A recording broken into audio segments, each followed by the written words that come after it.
In today's video, I'm going to teach you how to add the HTF Liquidity dashboard in Tradingview Pro. First, make sure you're logged into your Tradingview account and you have a chart open. It can be any market or time frame. The process is exactly the same. Once your chart is up, look toward the top of the screen for the Indicators button. This is usually located near the timeframes and drawing tools. Go ahead and click on Indicators. This opens the full Indicators and Strategies panel, which is where you can search for any tool you want to add to your chart. When the Indicators panel is open, you'll see a search box at the top. Click directly into that search box so you can start typing. This is the easiest way to find the HTF Liquidity dashboard quickly, instead of scrolling through long lists of indicators. Now, in that search box, type the name HTF Liquidity Dashboard.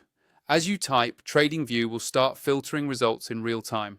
Take a moment to make sure you select the correct indicator from the list that appears. If there are several similar names, hover over them and check the description or author if needed, so you know you are adding the exact tool you want. Once you see HTF Liquidity Dashboard in the results, click on it.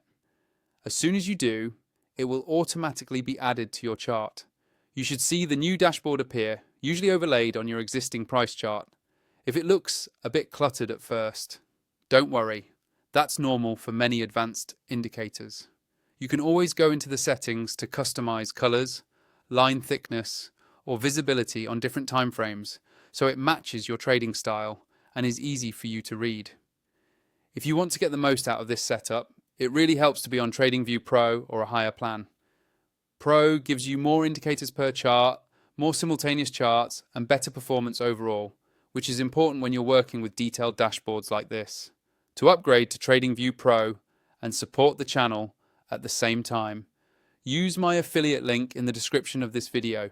It won't cost you anything extra, and in some cases, you might even get a discount or a free trial, depending on the current promotion. Once everything is added, spend a few minutes exploring how the HTF Liquidity Dashboard looks across different time frames and symbols. That's all you need to do to add it inside Tradingview Pro.